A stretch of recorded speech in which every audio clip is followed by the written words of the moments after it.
செய்யல. அதற்கு மாறாக எவ்வித அனுபவம் இல்லாமல் இன்றைக்கு வேளாண் கல்லூரியில் படிக்கின்ற மாணவ மாணவிகளை வைத்து இந்த டிஜிட்டல் சர்வேயை மேற்கொள்கிறார்கள்.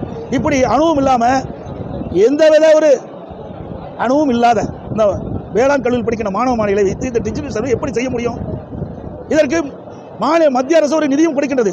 ஆகவே இந்த விடியா திமுக அரசு இன்றைக்கு மாணவர்களை பயன்படுத்தி இந்த டிஜிட்டல் சர்வே மேற்கொள்வதை விட்டுவிட வேண்டும்.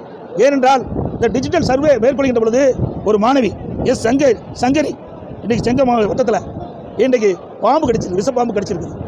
வந்துருது. நீ டிவியா பத்திரிக்கையா பார்த்தீங்களா இல்லையா? நேற்று நான் சொன்ன பேட்டி பார்த்தீங்களா இல்லையா? அப்போ மீண்டும் அந்த கேள்வி கேட்டால் என்ன அர்த்தம்? மீண்டும் திட்டமிட்டு இதை லைவ்லேயே வச்சிருக்கோம் நீ நினைக்கிறீங்க. நான் தெளிவுபடுத்தி விட்டோம். ஏற்கனவே நாடாளுமன்றத்திலையும் தெளிவுபடுத்திட்டோம்.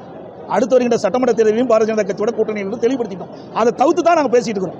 மீண்டும் இந்த கேள்வியின் மேல் எழுப்ப வேண்டாம். ஊடகங்கள் பத்திரிகை எங்களுக்கு மக்கள் விரோத திராவிட முன்னேற்ற கழக அரசு அகற்றப்பட வேண்டும்.